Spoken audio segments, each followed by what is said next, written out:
तो इसके अंदर मैं इंटीजर वैल्यू स्टोर कर सकता हूँ। मैंने एक वेरिएबल बनाया a और इसके अंदर वैल्यू स्टोर कर दी 5, ठीक है। अब मुझे ये वैल्यू अगर प्रिंट करानी है तो प्रिंट कराने के लिए सबसे पहले मैं क्या लिखूँगा, प्रिंट एफ, क्योंकि इसी के थ्रू कुछ भी प्रिंट हो पाएगा।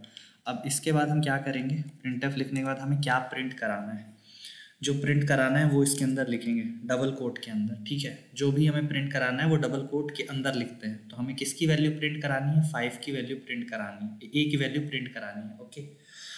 तो इंटीजर है, ए के अंदर इंटीजर स्टोर है, तो इंटीजर को प्रिंट करने के लिए हम फॉर्मेट स्पेसिफायर %d यूज करते हैं, ठीक है,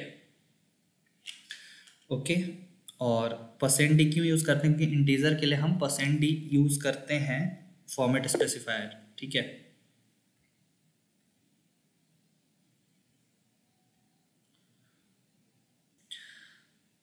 तो हमने फॉर्मेट स्पेसिफायर यूज कर लिया %d।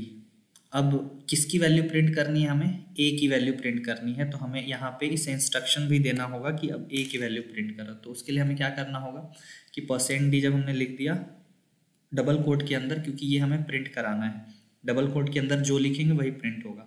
फिर कॉमा लगाएंगे कोट के बाहर और फिर उसके बाद जिसकी वैल्यू प्रिंट करानी है वो लिखेंगे हम, ठीक है। जैसे a मैंने लिख दिया और %d लिख दिया, तो अब ये a की वैल्यू प्रिंट करेगा। अब देखो मैं इसे रन कर रहा हूँ, तो यहाँ ये वैल्यू 5 है,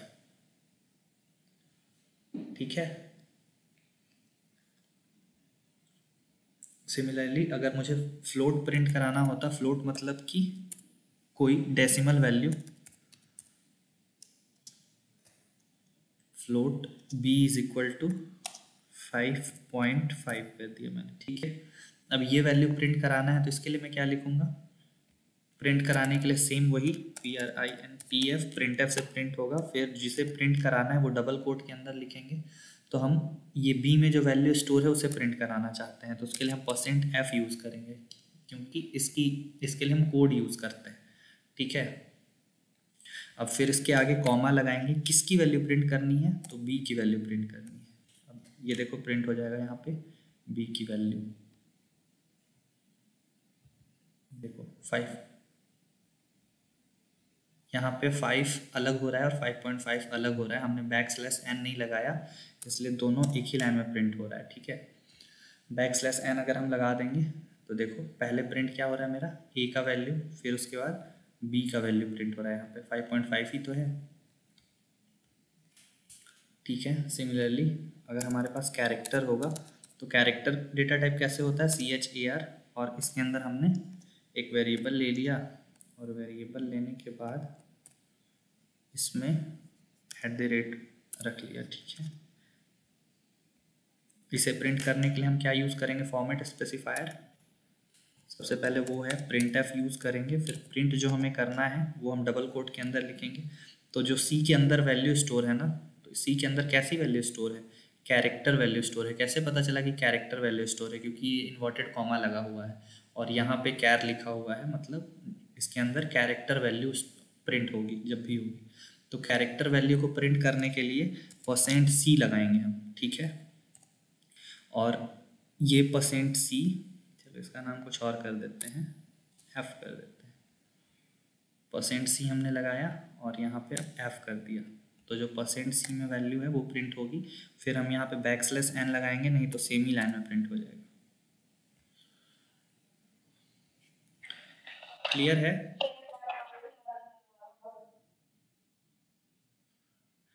अच्छा लगा लूँगा। ये बताओ क्लियर है इतना?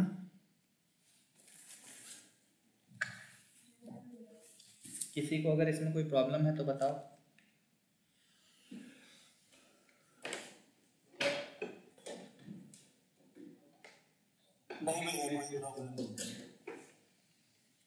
ओके,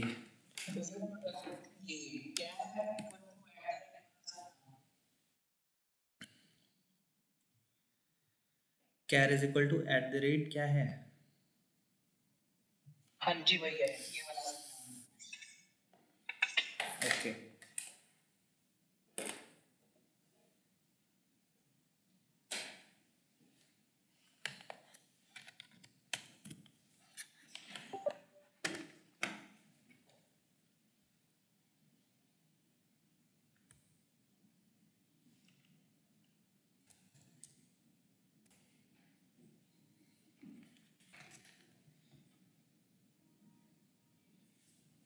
देखना यहाँ पे हमने क्या बोला था कि कैरेक्टर कैरेक्टर मतलब A to Z, ठीक है। A to Z कुछ भी आ सकता है इसके अंदर, ओके। या फिर @ जो होता है हमारा, ठीक है, ये गलत हो गया है, @ हो गया, इसमें हैश साइन हो गया, कुछ भी हो गया, वो सारे कैरेक्टर के अंदर जाएंगे। लेकिन कैरेक्टर को लिखने का कुछ एक तरीका है, ठीक है। कैरेक्टर लिखकर जब तक हम ये इन्वर्टेड कॉमा नहीं लगाएंगे वो कैरेक्टर नहीं मानेगा। तो इस इन्वर्टेड कॉमा के अंदर जो भी हम लिखेंगे वो हमारा कैरेक्टर हो जाएगा। अगर हम 1 भी लिखते हैं ना इसके अंदर तो वो हमारा क्या हो जाएगा, कैरेक्टर हो जाएगा। वो कैसे, क्योंकि ये साइन है इसका। मान लो कि अगर हमने एक इन्वर्टेड कॉमा लगा दिया और इसके अंदर कुछ भी लिख दिया है तो वो उसे एज अ कैरेक्टर ट्रीट करेगा, ठीक है। कैरेक्टर मतलब जैसे A to Z कोई वैल्यू नहीं है इसकी, ये हैश जो है इसकी कोई वैल्यू नहीं है, @ नहीं है, मतलब डिजिट वाली वैल्यू नहीं है। लेकिन फिर भी ये अगर हमें प्रिंट कराना है तो इसे हम इंटीजर में तो रखेंगे नहीं, क्योंकि ये कोई इंटीजर नहीं है कि मैथ का न्यूमेरिक डिजिट नहीं है। फ्लोट में तो इसे हम रखेंगे नहीं। फ्लोट मतलब कोई पॉइंट वाली वैल्यू है ये @ या हैश है, नहीं है पॉइंट वाली वैल्यू। ABCD को हम रखेंगे इंटीजर या फ्लोट में, नहीं रखेंगे। क्यों? क्योंकि ये वैल्यू नहीं है। हाँ, अगर हम रख देते हैं तो जो इसका स्काई वैल्यू कहीं पे सेट है वो प्रिंट हो जाएगा। बेसिकली अभी हमें ये जानना है कि कैरेक्टर वो हर चीज़ होगा जहाँ पे इन्वर्टेड कॉमा लगा के जो भी चीज़ हम लिखे रहेंगे, ठीक है। W मतलब राइट, इसके अंदर हम जो भी लिखेंगे ना वो एज अ कैरेक्टर प्रिंट होगा। बताओ विलन, क्या प्रॉब्लम?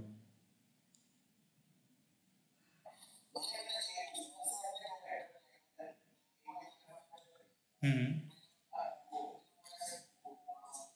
हम्म नहीं, वो एरर प्रिंट करेगा, वो कुछ नहीं प्रिंट करेगा। अभी देखते हैं हम, ये देखो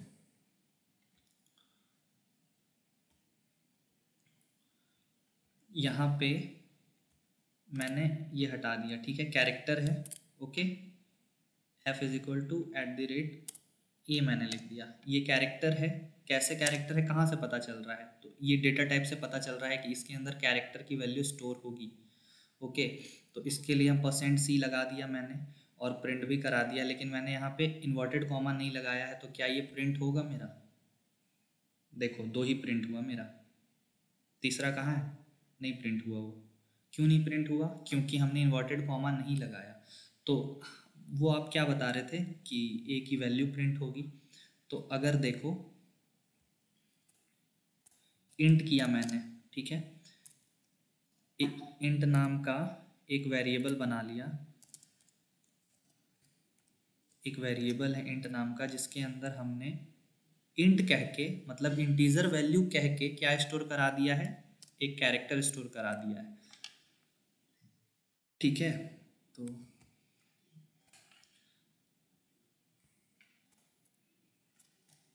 अब देखो, और इंटीजर के लिए हम क्या लगाते हैं, फॉर्मेट स्पेसिफायर %D लगाते हैं। यहाँ तक तो कोई दिक्कत नहीं है। तो हमने %D लगा दिया और हमने यहाँ पे क्या होगा, वेरिएबल, वेरिएबल नाम का ही कोई वेरिएबल बनाया हमने, ठीक है। तो ये वेरिएबल है। अब क्या ये प्रिंट करेगा, हमने इसके अंदर स्टोर तो किया है कैरेक्टर, लेकिन जो ये इंट है वो कैरेक्टर को नहीं प्रिंट करता है, वो किसको, डिजिट को प्रिंट करता है। और यहाँ पे डिजिट का हमने लगाया है, तो चलो देखते हैं क्या प्रिंट होता है हमारा। देखो 97 प्रिंट हो रही है। 97 मतलब A का स्काई वैल्यू है 97। तो जैसे ही हम इन्वर्टेड कॉमा में यहाँ पे ये देखो A लिख रहे हैं, इन्वर्टेड कॉमा में हम A लिख रहे हैं ना, तो ये इसको A नहीं मान के क्या मान रहा है कि मेरे यहाँ 97 लिखा हुआ है, ठीक है। ये चीज़ मान रहा है इसको। क्लियर है सभी को? मेहुल, जो प्रॉब्लम था समझ आया? ठीक है। कहाँ पे थे हम? तो हम बात कर रहे थे अब कैरेक्टर में हम क्या वैल्यू प्रिंट कर सकते हैं। कैरेक्टर में हम कुछ भी प्रिंट कर सकते हैं, जो हमारा मन करेगा वो प्रिंट होगा उसमें, ठीक है। वो कैसे प्रिंट होगा अभी हम देखते हैं। जैसे ये देखो, कैरेक्टर लिखकर मैंने एक वेरिएबल बनाया f और इसके अंदर मैं इन्वर्टेड कॉमा लगा के 5 लिखता हूँ। तो 5 तो एक डिजिट है, लेकिन प्रिंट होगा कैरेक्टर के अंदर, हो जाएगा। क्यों प्रिंट होगा? क्योंकि जैसे ही हमने इन्वर्टेड कॉमा लगाया ना, तो डिजिट रहे या कुछ भी रहे वो एज अ कैरेक्टर उसको ट्रीट करेगा। इन्वर्टेड कॉमा लगा के उसके अंदर हम कुछ भी लिखेंगे वो एज अ कैरेक्टर प्रिंट होगा।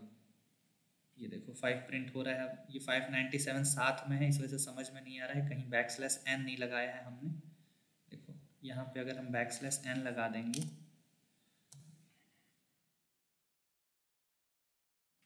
देखो ये 5 अलग प्रिंट हो रहा है, लेकिन ये 5 डिजिट नहीं लिया जा रहा है। ये सब क्या है, डिजिट है, ये सारे डिजिट हैं, ये भी डिजिट है, लेकिन ये 5 जो है डिजिट नहीं है, ये कैरेक्टर है। ठीक है, समझ आ रहा है या कॉम्प्लिकेट हो रहा है?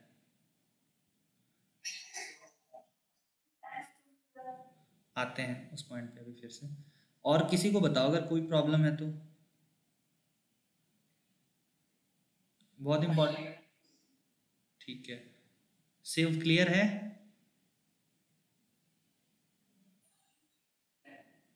किसी को अगर कोई भी प्रॉब्लम हो तो बताना, ये बहुत इंपॉर्टेंट पॉइंट है। बैकस्लैश एन हम लगाते हैं दूसरे लाइन में शिफ्ट करने के लिए, ठीक है। जैसे कि सिर्फ एन नहीं लगाते, बैकस्लैश एन लगाते पूरा, देखो इसको, ठीक है। ये बैकस्लैश एन है। ये वाला डबल स्लैश किस लिए यूज करते हैं, कोई बताएगा? बिल्कुल, कमेंट के लिए यूज कर।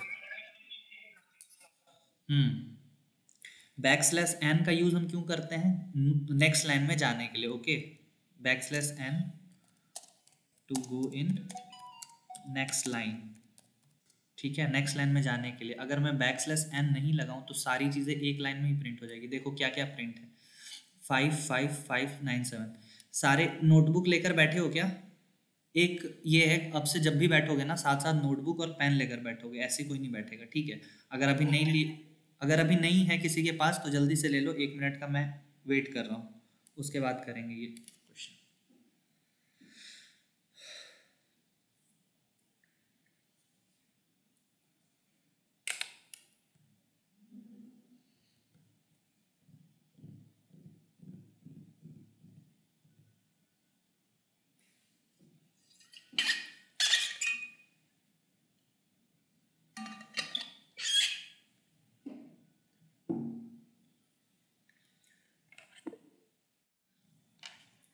करें स्टार्ट, बोलो मेहुल।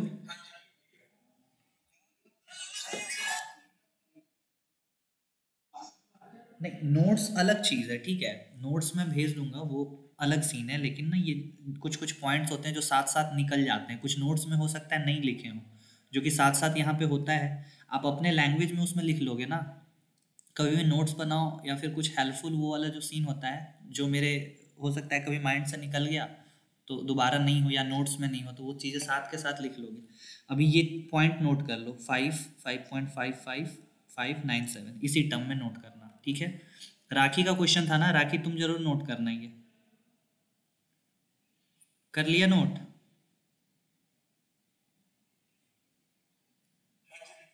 अब देखो ये बैकस्लैश एन जहां जहां लगा है परसेंट डी के साथ, मैं हटा रहा हूं इसे। बैकस्लैश एन के हटाने से क्या होता है अभी देखोगे तुम।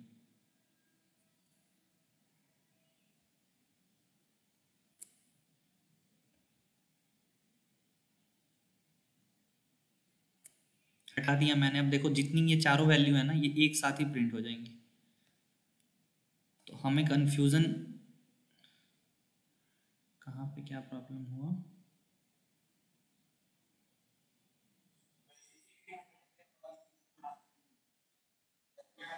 अच्छा अच्छा अच्छा, ये भी हट गया है। हाँ ये भी हट गया है, ओके। देखो सारे एक साथ ही प्रिंट हो गए। अब ये नंबर और दे दो किसी को और बोलो कि इसमें 4 प्रिंट करवाए हैं हमने, कोई नहीं पहचान सकता, मतलब कितना भी बड़ा कोडर रहे वो नहीं पता कर पाएगा कि कौन सा नंबर अलग प्रिंट हुआ था, कौन सा साथ में प्रिंट हुआ था, ठीक है। तो हम क्या चाहते हैं कि जो प्रिंट करें वो हमें समझ में आए, ठीक है। तो वो समझ में आने के लिए हम क्या करते हैं कि नेक्स्ट लाइन में प्रिंट करते हैं। तो नेक्स्ट लाइन में हम जाने के लिए बैकस्लैश एन ही लिखते हैं, ठीक है। एन नहीं बोलना इसे, इसे क्या कहते हैं हम, बैकस्लैश एन कहते हैं, ये, ठीक है। बैकस्लैश का एन हम करते हैं नेक्स्ट लाइन में जाने के लिए। तो बैकस्लैश एन आप कहीं भी लगा दो वहाँ से वो नेक्स्ट लाइन में जाएगा। तो मैंने इसके पीछे लगाया है, तो इसलिए यहाँ पे अगर मैंने इसके आगे लगा दिया बैकस्लैश एन तो ये ऊपर का भी एक लाइन छोड़ देगा, ठीक है। अभी देखेंगे हम, देखो मैंने बैकस्लैश एन यहाँ लगा दिया, फिर अब यहाँ लगा दिया। अब क्या होगा, सारे अलग अलग लाइन में प्रिंट होंगे। देखो पहला भी एक लाइन छूट गया, वो क्यों छूटा है फर्स्ट वाला लाइन, क्योंकि मैंने यहाँ पे भी बैकस्लैश एन नहीं लगाया है, ठीक है। इस वजह से ये फर्स्ट वाला भी लाइन मतलब लगा दिया है, इस वजह से छूट गया है। और मैं इन सब में भी अगर आगे भी बैकस्लैश एन लगा दूं तो क्या होगा कि एक एक लाइन गैप आ जाएगा इनमें। अब मैं प्रिंट करता हूँ, दिख रहा है एक एक लाइन का गैप है सभी में, समझ में आया।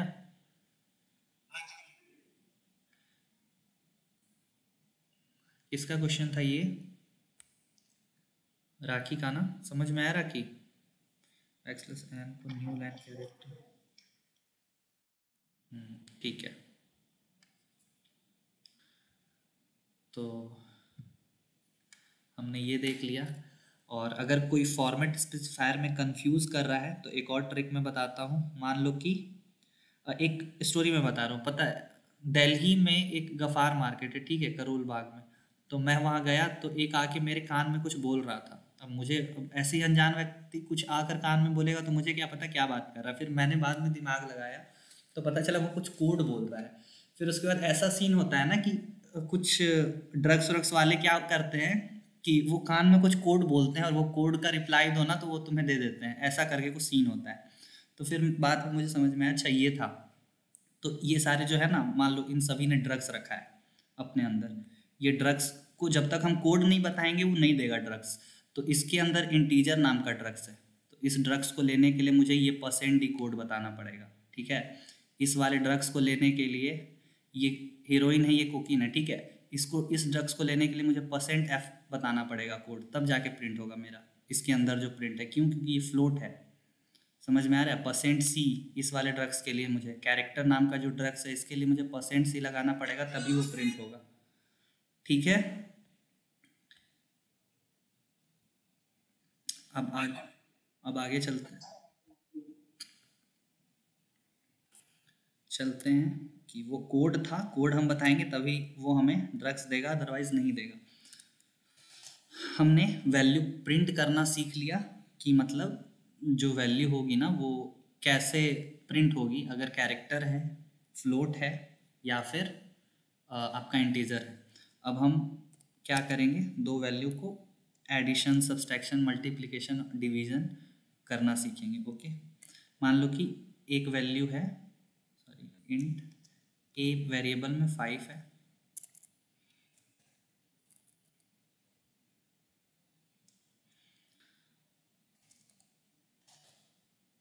बी में है आपका 4, ठीक है। ये मैंने कल भी बताया था कि int a is equal to 5 है, बी इज इक्वल टू 4 है। इसे हम और कैसे लिख सकते हैं, रियल में ये ऐसे ही लिखा होता है, ठीक है, रियल में ये यही चीज़ लिखा होता है।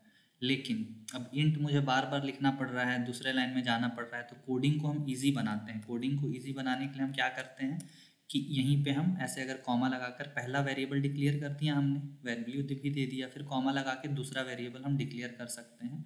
तो जो इंट है वो सारे ये इंट में आ जाएंगे। अब कोई कहेगा कि मुझे फ्लोट स्टोर कराना है, तो क्या इसमें मैं फ्लोट स्टोर कर सकता हूँ, तो नहीं कर सकते हम फ्लोट स्टोर, क्योंकि ये इंट का लाइन है, ठीक है। फ्लोट के लिए मुझे दूसरा बनाना होगा, कैरेक्टर के लिए मुझे दूसरा बनाना होगा, वहाँ कॉमा देकर नहीं लिख सकते। तो हाँ बोलो।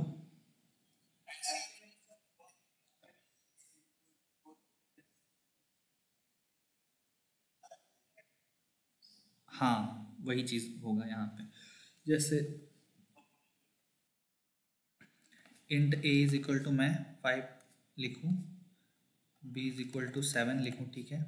और अगर यहाँ पे मैं सी इज इक्वल टू 3.1 लिखूँ तो क्या ये एप्लीकेबल है? ये एप्लीकेबल है, लेकिन ये कंसीडर बस 3 को ही करेगा, आपका ये 1 को कंसीडर नहीं करेगा। क्यों?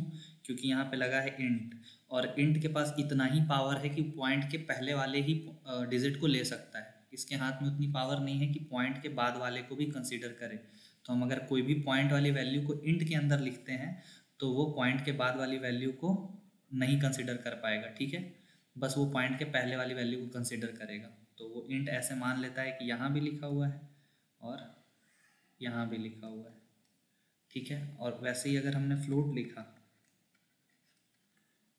Float a is equal to 5.1, b is equal to 3.7 और किसी ने बोला कि मुझे तो इंटीजर लिखना है 5, तो क्या ये कंसीडर होगा?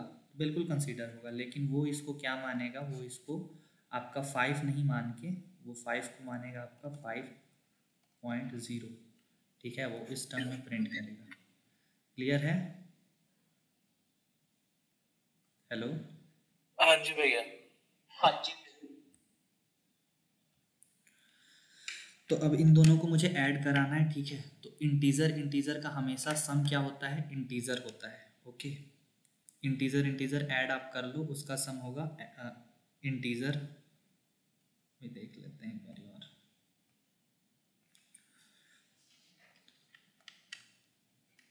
इंट, ठीक है, इनके बीच आप एडिशन करोगे तो रिजल्ट क्या आएगा?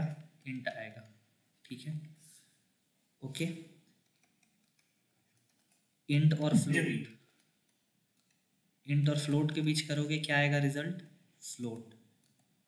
कैसे? इसका एग्जांपल क्या है? 2 + 3 कभी 5.1 आएगा? नहीं आएगा, सिर्फ 5 आएगा, ठीक है। एक साइड है मेरा इंटीजर और दूसरा साइड है 3.5, तो इसका अगर हम कभी भी ऐड करेंगे तो 5 नहीं आएगा, इसका रियल वैल्यू 5.5 होगा हमारा, ठीक है। तो ये क्या हो जाएगा? 5.5। तो एक इंटीजर और एक फ्लोट दोनों का समेशन हमेशा क्या होगा? फ्लोट होगा।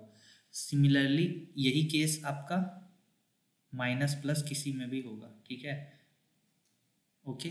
अगर एडिशन रहे, सब्सट्रैक्शन रहे तो भी यही सीन होगा, मल्टीप्लिकेशन भी रहेगा तो यही सीन होगा हमारा, डिवीज़न भी रहेगा तो यही सीन होगा, ठीक है। मतलब अब जैसे देख लो 2 × 2 क्या आएगा रिजल्ट? 4 आएगा, 4.5 थोड़ी आएगा। अब 5.2 × 2 इनका रिजल्ट हमेशा क्या आएगा? इन दोनों का रिजल्ट जो है वो आपका क्या आ सकता है? इसका मे भी नहीं, इसका भी पॉइंट में ही आएगा, ठीक है। तो फ्लोट ही हम लिखेंगे, एक फ्लोट और एक इंटीजर को लेंगे ना तो हमेशा वो हमारा क्या होगा? फ्लोट होगा। एक पॉइंट के बाद ये था, मैंने एक पॉइंट के बाद लगा दिया, ठीक है। समझ में आया सभी को ये पॉइंट? किसी को कोई दिक्कत? हाँ हाँ, अभी करेंगे सारा, अभी सारा। अब पहले इंटीजर के बीच हम देख रहे हैं ऐड करते हैं हम, ठीक है। तो एक हम और वेरिएबल ले लेते हैं c। तो c के लिए हमें अलग से कुछ लेने की ज़रूरत नहीं है, ठीक है। और c में हम कर देंगे a और b को ऐड, a + b, ठीक है। अब क्या हमें करना है? प्रिंट कराना है बस।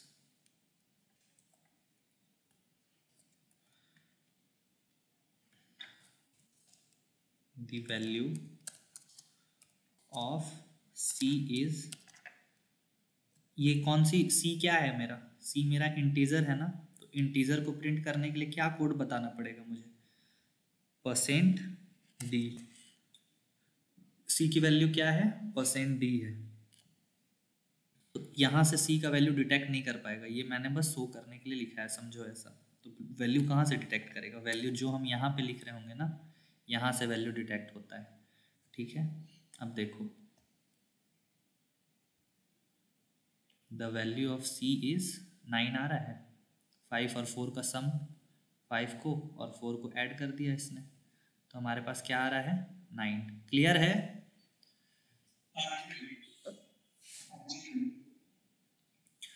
तो अगर बोलेगा कोई कि नहीं यहाँ पे c है, आप यहाँ पे से c हटा कर देखो, वहाँ पे a लिखो, तो a लिखेंगे तो क्या होगा? a की वैल्यू को प्रिंट करेगा। क्यों? क्योंकि हमने यहाँ पे a लिखा है, ये c एज यूजुअल प्रिंट हो जाता है, इसमें कुछ लॉजिक नहीं लगता। देखो ए की वैल्यू प्रिंट हो रही है 5, तो जो भी हमें प्रिंट करना है, जिसकी भी वैल्यू प्रिंट करनी है वो यहाँ पे लिखना होगा हमें, तब जाके उसकी वैल्यू प्रिंट होगी। ठीक है, ये हो गया आपका। अब यहाँ पे कोई कहे कि नहीं हमें तो इन दोनों के बीच इन दोनों को माइनस करना है, तो कर लो आप। माइनस जो वैल्यू होगी वही प्रिंट होगा। 5 में से 4 को सब्सट्रैक्ट करने के बाद 1 आ गया मेरा। ठीक है, क्लियर है? तो हमने एडिशन देख लिया और सब्सट्रैक्शन देख लिया। अब कोई कहे मुझे मल्टीप्लाई करना है, कर लो आप, बस साइन लगाते जाओ जो करना है। 20, 5 × 4 = 20। अब देखो यहाँ पे हमने डिवीज़न कर दिया, तो क्या होगा? 5 is divided by 4, the value is 1। ये वैल्यू जाएगा हमारा पॉइंट में। ठीक है, तो पॉइंट में जब जाएगा हमारा वैल्यू, इंट और इंट के बीच हम डिवीज़न कर रहे हैं, और हम अगर यहाँ पे इंट लिखे हुए हैं, ठीक है, तो ये वैल्यू हमेशा 1 ही शो करेगा। लेकिन अगर हम c को फ्लोट बना देते हैं,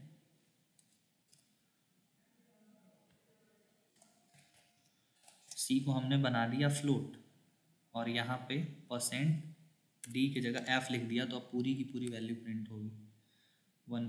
अभी भी ये 1 ले रहा है, लेकिन इसका रीज़न ये है ना कि हम दो इंट के बीच, मैंने पहले भी बताया, दो इंटीजर के बीच अगर हम कैलकुलेशन कर रहे हैं तो उसका हमेशा रिजल्ट इंट आएगा। ठीक है, और अगर आपको इसका वैल्यू चेंज करना है कि नहीं वो वैल्यू सही आए, तो उसके लिए हम क्या करेंगे, इनमें से किसी एक को फ्लोट अगर बना देते हैं, तब हमारा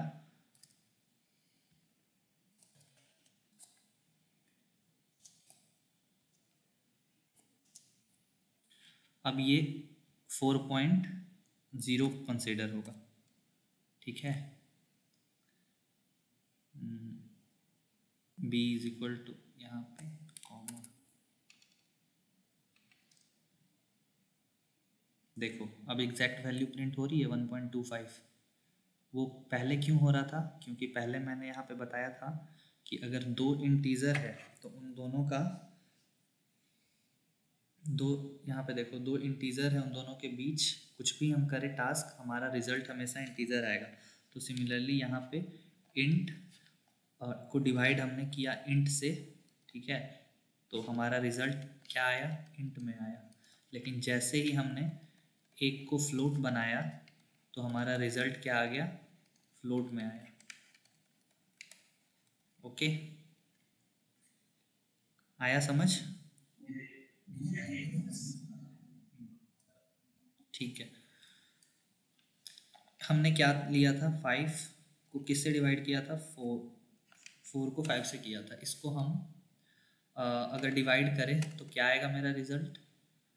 यहाँ पे 0 पुट करेंगे और फिर यहाँ पे 0 पुट करेंगे। ठीक है, और यहाँ पे 8 लिखेंगे, तब ये होगा मेरा सॉल्व। तो मेरा रिजल्ट क्या है? 0.8। लेकिन वहाँ पे हम कर रहे थे ये। ठीक है, यहाँ पे क्या आएगा मेरा? 1 पॉइंट देख के 0 करेंगे हम, फिर 0, ये आएगा मेरा रिजल्ट। ठीक है, किसी को कोई दिक्कत इसमें? नहीं।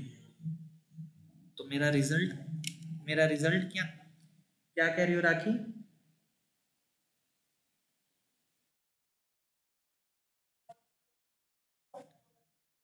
आता हूँ, उस पॉइंट पे आता हूँ मैं।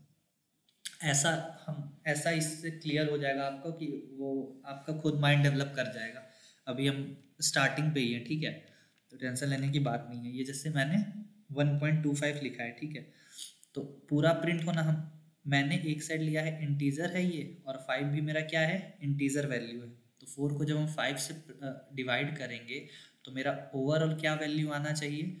1.25 आना चाहिए। लेकिन प्रिंट क्या हो रहा था मेरा? सिर्फ 1 ही प्रिंट हो रहा था। इसका रीज़न क्या था? इसका रीज़न ये था कि हमने इंट a = 4 लिया था और b = 5 लिया था, यही लिया था कुछ। तो ये b भी इंटीजर है और a भी इंटीजर है, तो इन दोनों के बीच कोई भी टास्क होगा ना, डिवीज़न मल्टीप्लिकेशन, डिवीज़न कर लो आप, मल्टीप्लिकेशन कर लो, एडिशन कर लो या फिर सब्सट्रैक्शन कर लो, इनका रिजल्ट हमेशा क्या होगा, ए और बी का, इनके बीच का रिजल्ट सारा ही इंट होगा। क्यों? क्योंकि ये दोनों ही इंट है, ठीक है, ये आपका इंट है और ये भी आपका इंट है। तो इसको पावर हम इतना ही दिए हैं कि पॉइंट के पहले की वैल्यू तुम रख सकते हो। तो यहाँ पे जब 1.25 आया तो ये पॉइंट की पहले वाली वैल्यू को पुट करेगा जो कि 1 है हमारा, 2.5 को ये कंसीडर नहीं कर सकता, ठीक है। तो इसलिए मान लो कि इन दोनों का मैंने एक बनाया था सी, और सी भी क्या था हमारा, इंट था। सी को बेशक हम फ्लोट बना दें, लेकिन ये दो इंट के बीच कुछ भी अगर अप्लाई होगा तो उसका रिजल्ट हमेशा क्या आएगा, इंट आएगा। तो सी में 1 प्रिंट हुआ था आपका, बेशक हमने क्या लिखा था, a is divided by b, तो इसका रिजल्ट था हमारे पास 1.25 नहीं था। और वो क्यों नहीं था, क्योंकि ये इंटीजर है, ठीक है। अब आते हैं कि कब प्रिंट होगा पॉइंट वाली वैल्यू भी। तो ये तो पहले क्लियर है ना कि इंट के साथ इंट का कुछ भी हम सॉल्यूशन कर ले, मतलब एडिशन सब्सट्रैक्शन मल्टीप्लिकेशन डिवीजन, उसका रिजल्ट हमेशा इंट में आएगा।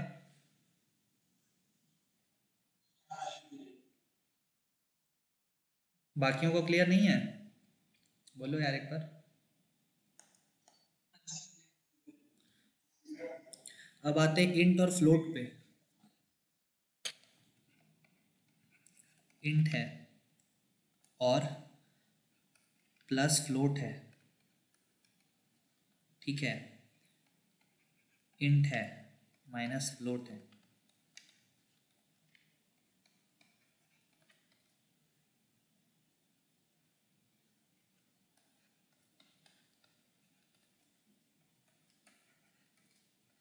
Int is divided by float, इनका हमेशा रिजल्ट आएगा आपका फ्लोट,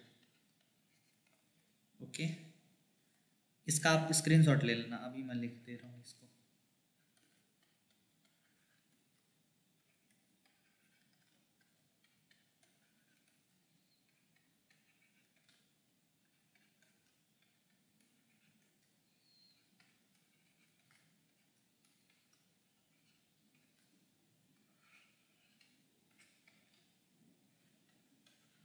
इसका ले लो स्क्रीनशॉट। तो हमने क्या किया था, हमने ये वाला टास्क अप्लाई किया था। हमने क्या कर दिया कि दो इंट लिए और ऐसा रिजल्ट हमारा आ गया कि वो फ्लोट था, तो उस टर्म में हमारा सिर्फ इंटीजर प्रिंट होगा। तो डिवाइड में उससे बचने के लिए आप क्या करना कि फ्लोट ही ले लेना दोनों को, ठीक है।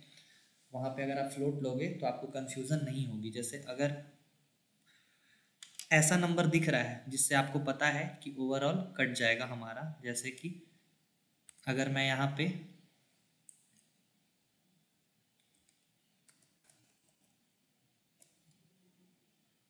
मैंने ये किया था, तो ए को बी से डिवाइड हम कर रहे हैं। अब मान लो यहाँ पे हमने 20 कर दिया, तो अब हमें पता चल रहा है 4 इज डिवाइडेड बाई 20 और ये एग्जैक्ट कट जाएगा, कोई रिमाइंडर नहीं रहेगा इसका। तब हम यहाँ पे इंट रख सकते हैं दोनों को, ठीक है। तो हमारा जो वैल्यू होगा वो देखो 5 इंटीजर प्रिंट हो रहा है, क्योंकि 4 को 25 टाइम्स में डिवाइड हो जाएगा 4 से, ठीक है। लेकिन अगर कुछ ऐसा लग रहा है जिसका रिजल्ट हमें लग रहा है कि पॉइंट में जाने वाला है, तो इस सीन में आप दोनों को ही फ्लोट ले लो, फिर तो हमारा रिजल्ट सही आएगा ना। फ्लोट ले लिया हमने। अब देखो यहाँ देखो %d फ्लोट के लिए कोड हमें क्या बताना है, %f बताना है। देखो सही प्रिंट हो रहा है 6.666, कुछ ऐसा आएगा रिजल्ट। तो जहाँ पे हमें ऐसा डाउट हो कि पॉइंट में जा सकता है रिजल्ट हमारा और पॉइंट वाली वैल्यू भी चाहिए, तो आप वहाँ पे दोनों को ही फ्लोट में ले लो, कोई डाउट नहीं रहेगा, ठीक है। हाँ जी भैया। राखी समझ आया?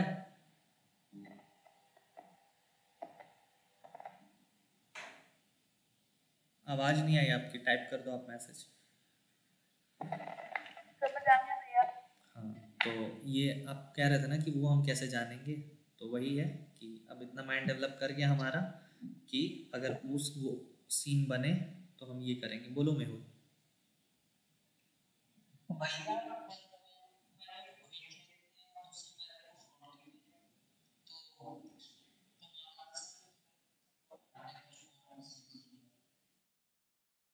कोई दिक्कत नहीं है, लेकिन उसमें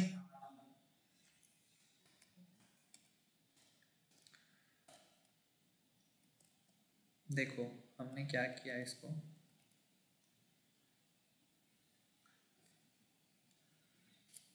डिवाइड किया था, ऐसा ही था कुछ, ठीक है। और हमने फ्लोट किसे बनाया था का,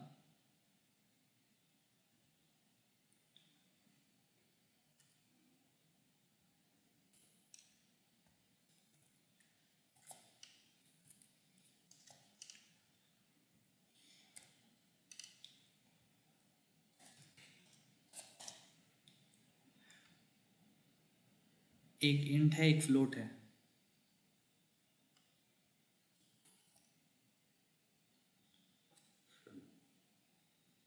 वन 1.25 आ रहा है, ठीक है। ऐसे भी अब फिर यहाँ डाउट आता है कि हम किस में फ्लोट लगाएं। अगर हम इसे इंट रखते हैं और इसे फ्लोट रखते हैं,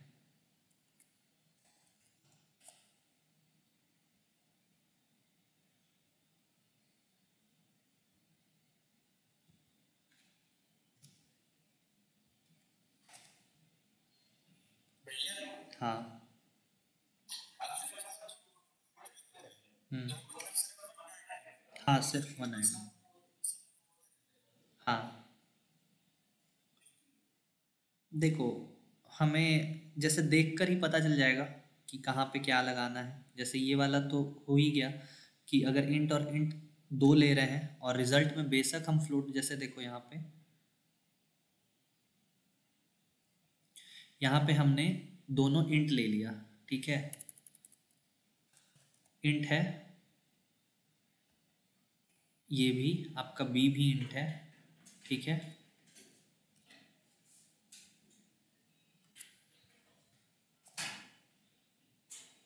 बी भी इंट है, ये भी ए भी इंट है और बी भी इंट है। रिजल्ट पता नहीं हमें क्या है, लेकिन रिजल्ट हम प्रोटेक्ट कर, अपने आप को प्रोटेक्ट रखने के लिए फ्लोट लगा लिए कि पॉइंट में अगर जाए तो रिजल्ट जो है हमें हमारा वो ये हो जाए, ठीक है।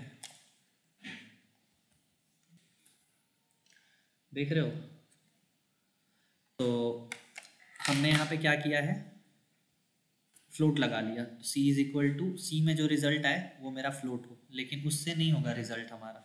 देखो उस हिसाब से 1.00 ये अपने तरीके से कर रहा है कि ये इसको फ्लोट बना रहा है, रिजल्ट को, जो रिजल्ट जिसमें स्टोर हो रहा है उसे हमने फ्लोट का दे दिया है, ठीक है। तो ये अपने अकॉर्डिंग फ्लोट शो कर रहा है, लेकिन वहाँ से आउटपुट हमारा क्या आ रहा है, वहाँ से आउटपुट हमारा यही आ रहा है, बस इंटीजर आ रहा है, इसी वजह से 1 शो हुआ। लेकिन अगर हम इनमें से किसी एक को फ्लोट बना लेते हैं तो भी हमारा रिजल्ट एग्जैक्ट आ जाएगा जो है, ठीक है। जैसे कि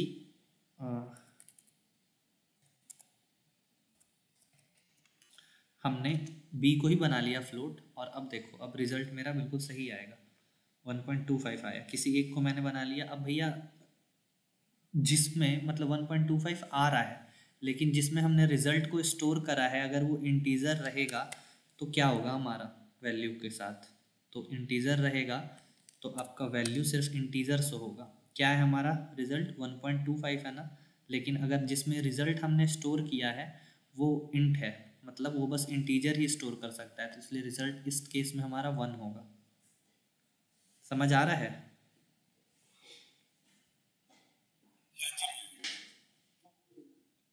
सभी को क्लियर है ये?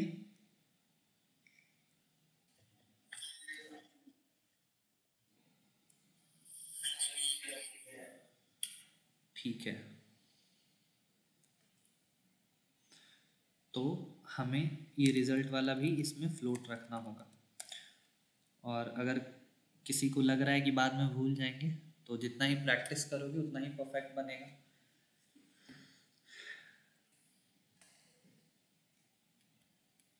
इसका स्क्रीनशॉट ले लो एक बार, रुक जाना।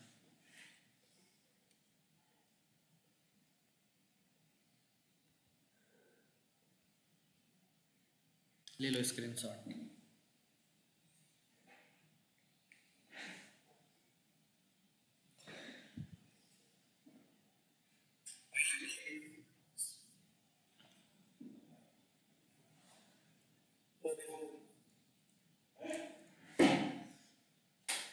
ओके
ये हम क्या कर रहे हैं, एक ही क्वेश्चन है 2 और 4, उसी को हम एक बार ऐड करेंगे, सब्सट्रैक्ट करेंगे, मल्टीप्लाई करेंगे और डिवाइड करेंगे।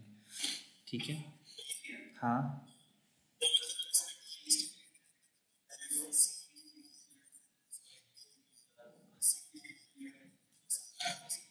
सारों की एक साथ लानी है, एक साथ लिख दो।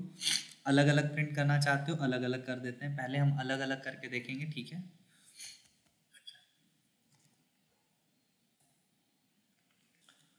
द वैल्यू ऑफ सी हो गया सी, यहाँ पे किसकी वैल्यू लिखूँ मैं, डी।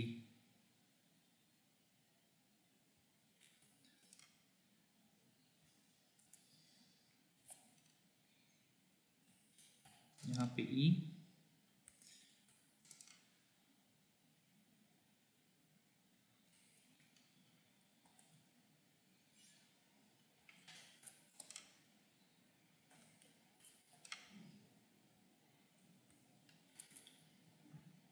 अब देखो बैकस्लैश एन नहीं लगाया, फिर से सारी वैल्यू एक साथ प्रिंट होती, बैकस्लैश एन लगा देते हैं हम सभी में।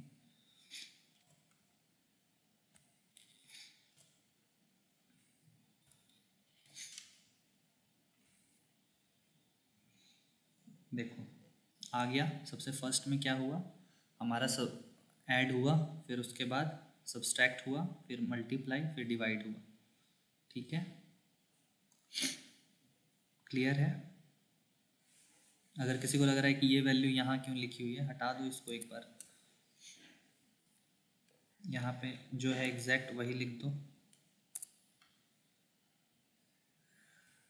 The value of a plus b लिख देते हैं यहाँ ए माइनस बी लिख देते हैं, A multiply by B, A divided by C. ठीक है, तो भी यहाँ से कोई वैल्यू पे हमारा इफेक्ट नहीं पड़ेगा क्योंकि ये एज यूजुअल प्रिंट होगा। फ़र्क किससे पड़ता है, ये परसेंट डी से फ़र्क पड़ता है हमारा, क्योंकि इसी के अकॉर्डिंग वो कोड पूछ के लिख रहा होता है और यहाँ पे इसी के थ्रू वहाँ से वैल्यू उठाता है। हमने परसेंट डी तो लिखा, परसेंट डी लिखने का मतलब कि कुछ इंटीजर प्रिंट हो, लेकिन कहाँ का इंटीजर प्रिंट हो, तो सी वाला इंटीजर प्रिंट हो। ठीक है, क्लियर है। ओके, अब कोई चाह रहा है कि नहीं मुझे एक ही लाइन में प्रिंट करानी है, करा लो आप, कोई दिक्कत नहीं है। हाँ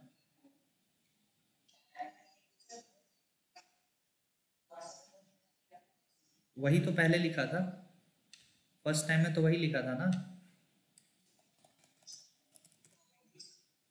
हाँ देखो यही कह रहे थे ना,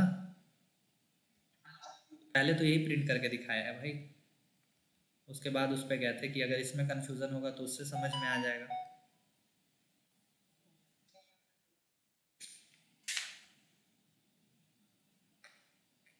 लेकिन ये सारे रिजल्ट का हमने वैल्यू एक एक वेरिएबल में बनाया और उसमें स्टोर कराया, ठीक है। तो हो गया हमारा। अगर किसी को समझ में नहीं आया फिर बोरिंग लगे तो बता देना यार।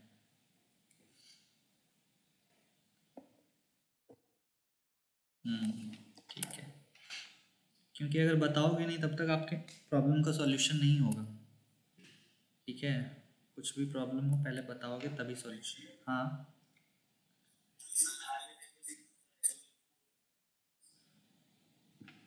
अभी वही कर रहे थे हम, चलो देख लो। तो अब हम चाह रहे हैं the value of c d e and f is, ठीक है। इसका क्या होगा, 1% डी लिखा हमने, बैकस्लैश एन, फिर दूसरा % डी लिखो, फिर से लगा दो बैकस्लैश एन, या फिर सिर्फ स्पेस लगाओ।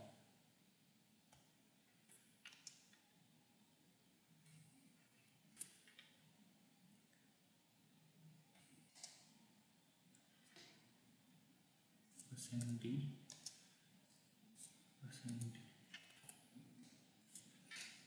ठीक है, 4% लगा दिया, मतलब 4 इंटीजर वैल्यू प्रिंट होंगे। अब कौन कौन से इंटीजर वैल्यू प्रिंट कराने हैं वो यहाँ पे लिखो। पहले सी का प्रिंट कराना है, पहले सी, फिर डी, फिर ई, फिर उसके बाद एफ, ठीक है। अब देखो 6282 स्पेस के साथ यही एक ही लाइन में प्रिंट हो जाएगा आपका।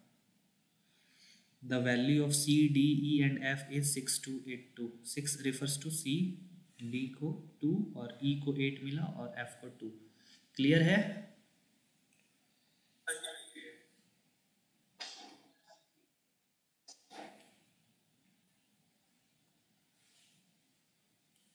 ओके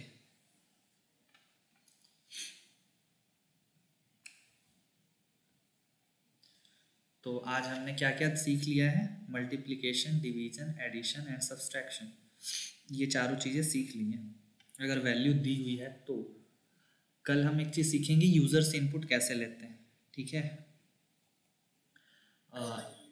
ओके, और अगर मान लो कि ये सी ना हमने नहीं बनाया है, 2 नंबर है हमारे पास बस, और इसको ऐड कराना है डायरेक्ट, तो मेरा तो प्रेफर रहेगा फर्स्ट की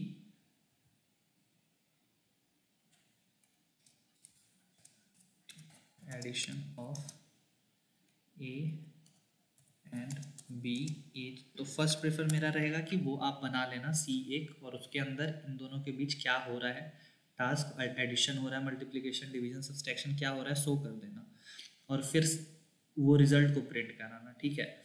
लेकिन अगर कोई कहे कि डायरेक्ट प्रिंट कराओ तो कैसे करेंगे। डायरेक्ट प्रिंट के लिए हमने addition of a and b %d लिख दिया, तो %d में क्या वैल्यू प्रिंट होगी, इंटीजर वैल्यू प्रिंट होगी। कहाँ से प्रिंट होगी, तो अगर हम यहाँ पे a + b लिख दें तो यहाँ से भी वो डिटेक्ट कर लेगा। देखो addition of a and b 6 print कर रहा है, ठीक है। सिमिलरली यहाँ पे आप %d लगा दो और फिर से और लगा दो, जो जो टास्क करने हैं वो लगाते जाओ, a - b, फिर कॉमा करके a क्रॉस b, फिर a is divided by b। देखो एडिशन नहीं, फिर यहाँ पे आएगा एडिशन, सब्सट्रैक्शन, मल्टीप्लिकेशन, डिवीजन। सिर्फ एडिशन होगा वो, तो वहाँ पे जो भी हम रखेंगे वो प्रिंट होगा। क्लियर है? मतलब हम यहाँ पे भी डायरेक्ट लिख कर प्रिंट कर सकते हैं, लेकिन अगर हम एक एक वेरिएबल बना के इन दोनों के बीच क्या टास्क हो रहा है ये चीज़ें अगर हम यहाँ पे दिखा दें तो तो वो ज़्यादा सही रहता है। वैसे कोड कोई भी गलत नहीं है, दोनों ही सही है आपका, ठीक है।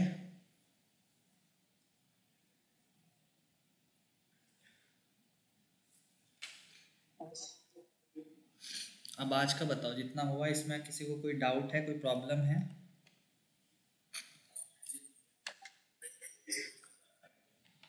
ठीक है, अब वो हैंड रेज करना।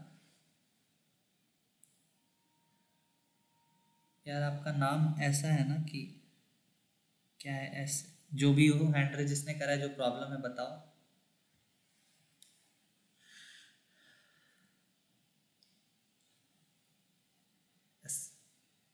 अरे मॉन्स्टर, कौन है ये मॉन्स्टर?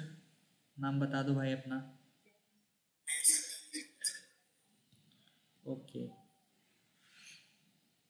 सनी ने कुछ मैसेज भेजा है, क्या भेजा है?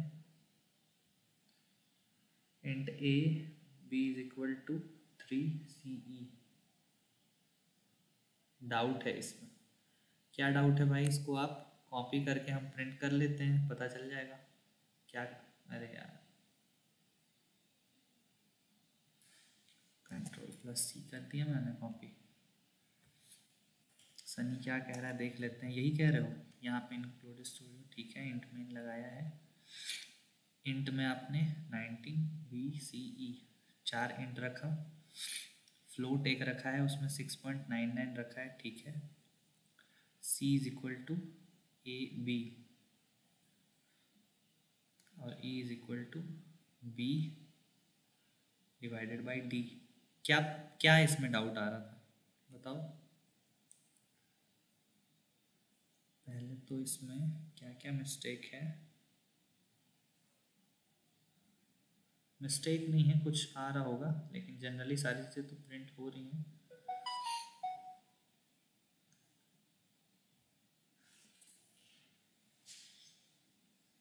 The value of C is %D। C मतलब A is divided by B। A is divided by B, 3 3 या 9। ये वाला आपका क्या आ रहा है रिजल्ट? 6 आ रहा है, सही है। सेकंड में 2 आ रहा है। बोलो राखी, कुछ कहना है? क्या क्या? एन क्यों लगाया है? आपकी माइक खराब है, आप मैसेज कर दो।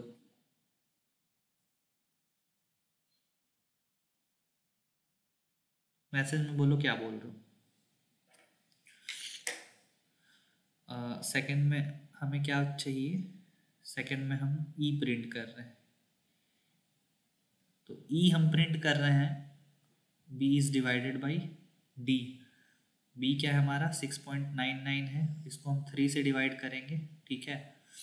तो हमारा रिजल्ट आ रहा है 2, ये भी ठीक है। इसमें प्रॉब्लम क्या हो रही है बताओ मॉन्स्टर?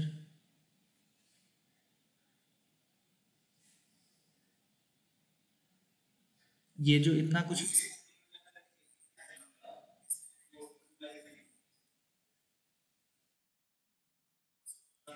ये देखो डी वैल्यू गिवन है, डी भी गिवन है,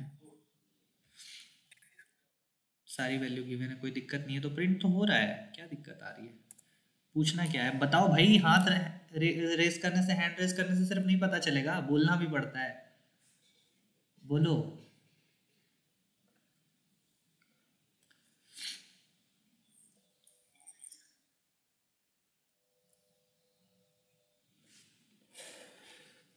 क्या मैसेज करा है देखते हैं।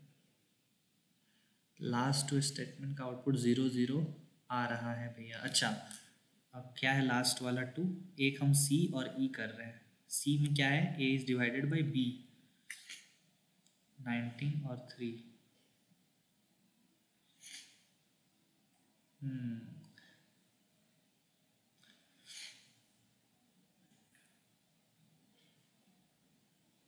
A is divided by B।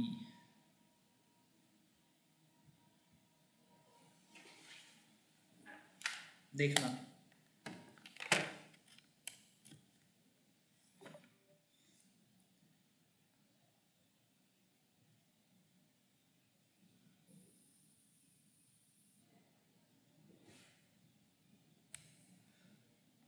ए की वैल्यू मेरे पास 19 है, बी की वैल्यू 3 है।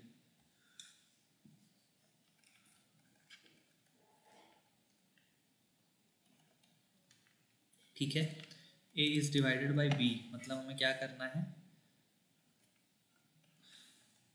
ये कर रहे हैं हम।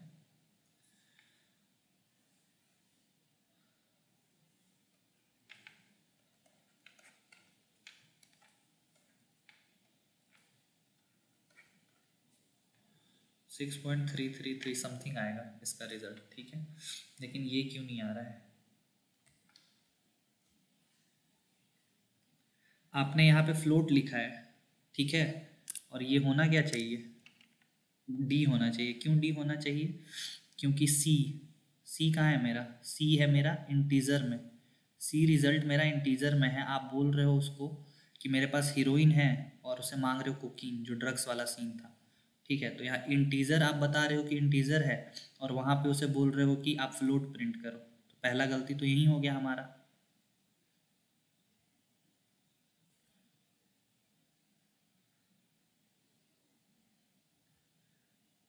आया 6.33 नहीं आया, 6 आ गया हमारा।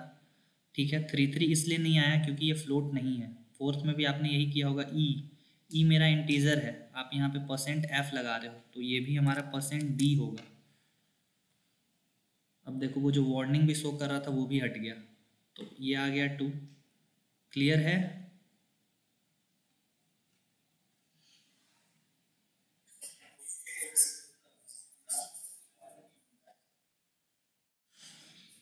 इसने यहाँ पे देखो इंट इंट में क्या क्या लिया है, ए है, बी है, सी है और ई है। ठीक है,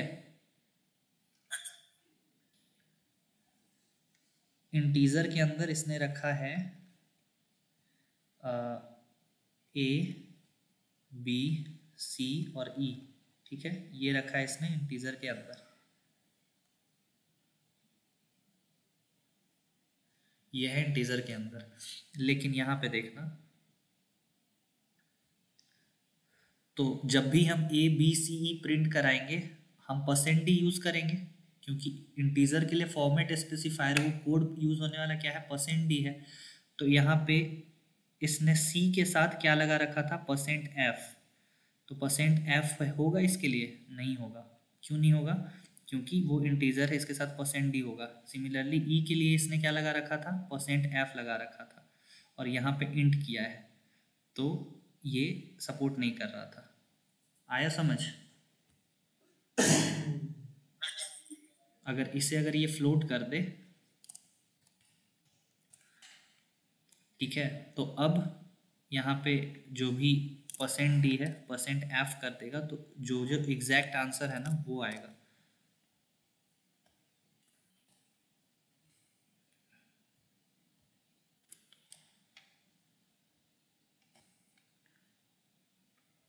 ठीक है, देखो एग्जैक्ट आउटपुट आ रहा है। बोलो सनी, क्लियर है? ठीक है, की जगह अच्छा पता नहीं भाई, मैंने तो नहीं करा। कभी कभी वो नेटवर्क ग्लिच की वजह से हो जाता है। अगर सी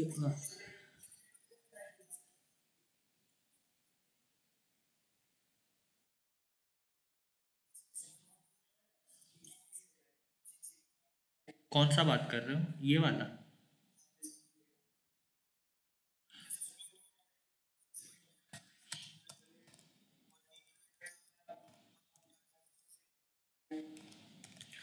आते हैं उस पॉइंट पे। 1 मिनट, भूमिका क्या कह रहे, अगर सी और ई की जगह डी होता तो %f लिखते। अगर सी और ई की जगह डी होता, डी, हाँ डी होता तो %f लिखते हैं। एग्जैक्टली लेकिन डी की तो वैल्यू पहले से दी हुई है, तो डी में जो वैल्यू स्टोर है वो प्रिंट हो जाता। चलो आते हैं सनी के क्वेश्चन पे फिर से, कि फ्लोट और इंट में, यहाँ पे फ्लोट क्या है, डी, डी और ये ई, इन दोनों का रिजल्ट आना चाहिए मेरा फ्लोट में, यही कह रहे हो ना? लेकिन वो आ रहा है इंटीजर में, जबकि हमने एक को फ्लोट बना दिया है, तो भी क्यों आ रहा है?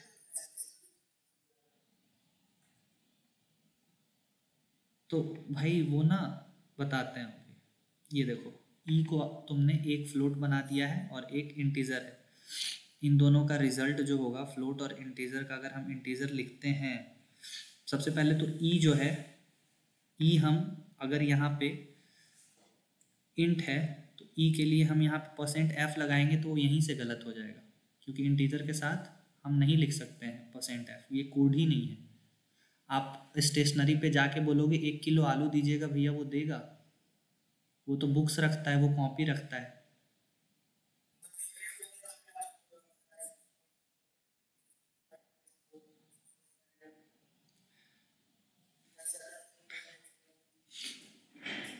ठीक है, समझो। इसी को समझते हैं हम। फ्लोट को हम किससे डिवाइड करें? इंटीजर से करें तो फ्लोट आएगा।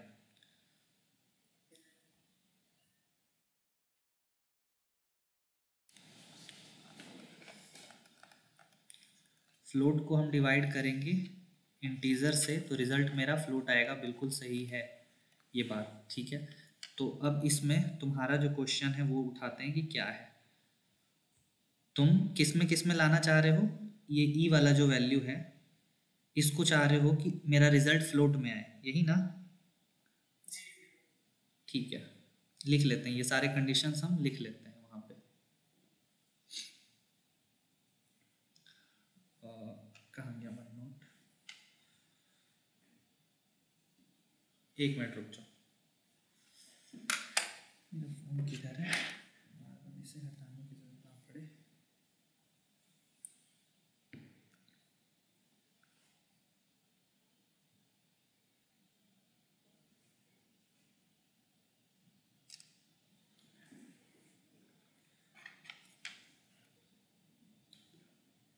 वन नोट,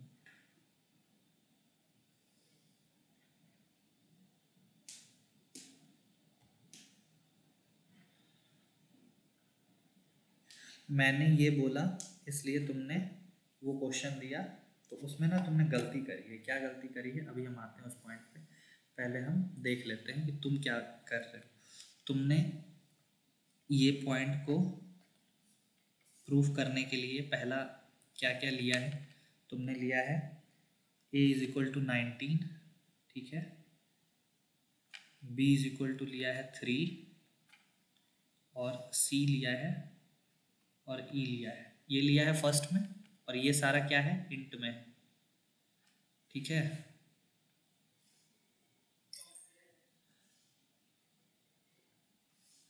ये सारा है इंट में, समझना है इसको।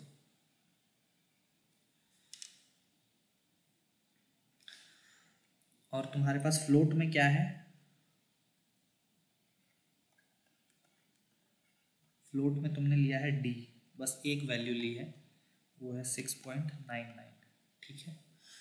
a b c और e हमने इंट में लिया है, फ्लोट में d लिया है, और c जो कि ये वैल्यू है हमारा, ठीक है, वो तुमने लिखा है इसके बाद वाली लाइन में, जो कि क्या था? इंट है, उसमें लिख दिया तुमने a/b। अब तुम क्या प्रिंट कर रहे हो? तुम्हारा लास्ट में दो जहाँ पे प्रिंट करना था, पहले तो तुम c की वैल्यू प्रिंट करना चाह रहे हो और दूसरी वैल्यू तुम प्रिंट करना चाह रहे हो e की। अब c और e मेरा क्या है इसमें? देखो तो c भी मेरा इंटीजर है और e भी इंटीजर है, दोनों इंटीजर है ना? तो दोनों, हाँ नहीं, अभी तो वहाँ आएंगे कि आउटपुट इंटीजर आएगा, लेकिन तुमने इन दोनों को प्रिंट करने के लिए क्या यूज़ किया है? %f। पहला मिस्टेक कि इंटीजर को प्रिंट करने के लिए तुमने %f कैसे यूज कर दिया, समझ आया? वो ये सोच कर जी, पहला मिस्टेक तुम्हारा ये है। सभी को क्लियर हो रहा है ये पॉइंट? हाँ जी।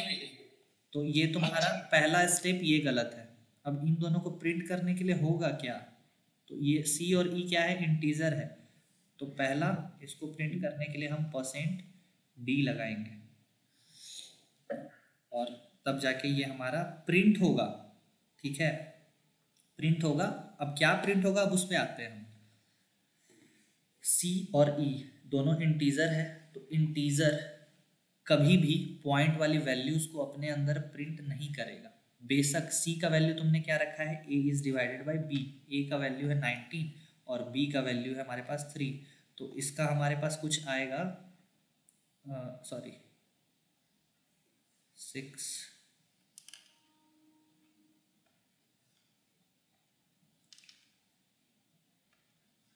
इसका आएगा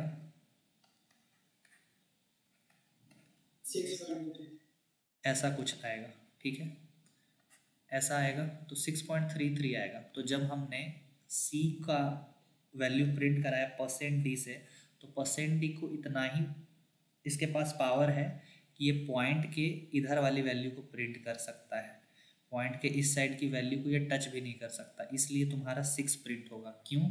क्योंकि ये C इंटीजर है। अगर C को अगर हम फ्लोट बना देते, अगर ये फ्लोट हो जाता, तब ये पूरी की पूरी वैल्यू प्रिंट करता। समझ रहे हो? यस। लेकिन अब ये हमने परसेंट डी रखा, इसलिए ये सिर्फ 6 प्रिंट करेगा। दूसरा वैल्यू तुम क्या चाह रहे हो? दूसरा दूसरे में तुम क्या प्रिंट कर रहे हो, एक मिनट रुको।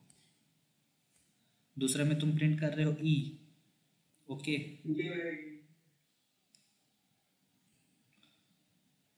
दूसरे में प्रिंट करना है ई और उसमें भी लगाए थे परसेंट एफ, तो वो भी गलत, तो इसमें भी लगेगा परसेंट डी। अब ई क्या कह रहा है मेरा, अब ई में कौन सी, ई में है डी बाई बी है, कंफर्म? चलो तो लिख लेते हैं, ई प्रिंट कराना है और ई में है डी बाई, सॉरी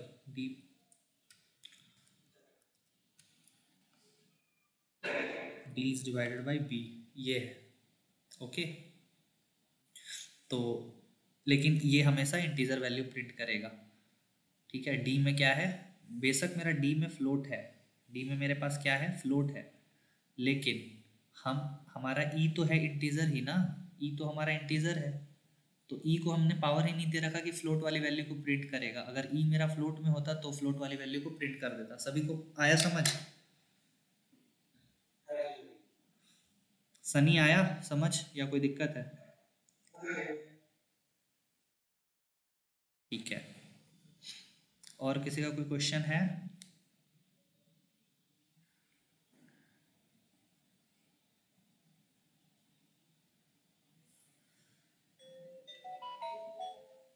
नहीं है? ठीक है, तो आज का मोटो क्या था हमारा, अरिथमेटिक समझना, जो कि हमने समझ लिया है, ऐड कैसे करते हैं, सब्सट्रैक्ट, मल्टीप्लिकेशन और डिवीजन। अब होमवर्क है सभी का कि एक प्रोग्राम करना है एडिशन का, सब्सट्रैक्शन का, मल्टीप्लिकेशन और डिवीजन का, और उसको करके ग्रुप में स्क्रीनशॉट भेजना है, ठीक है?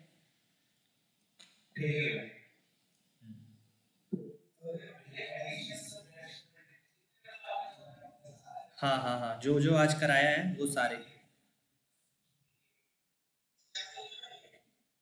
क्या कह रहे हो? हाँ, चारों एक ही प्रोग्राम में करके एक स्क्रीनशॉट भेजेगा एक बच्चा। बोलो राखी, कोई प्रॉब्लम?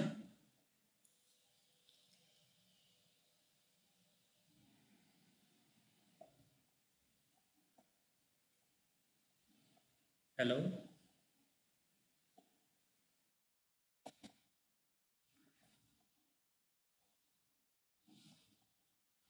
आपकी आवाज़ क्लियर नहीं आती राखी। क्या माइक यूज, ये ईयरफोन यूज कर रहे हो क्या? उसको निकाल के बोलना एक बार।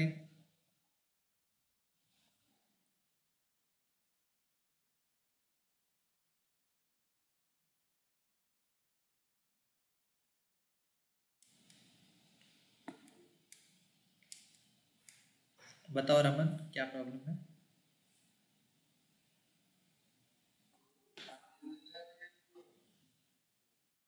ठीक है भाई।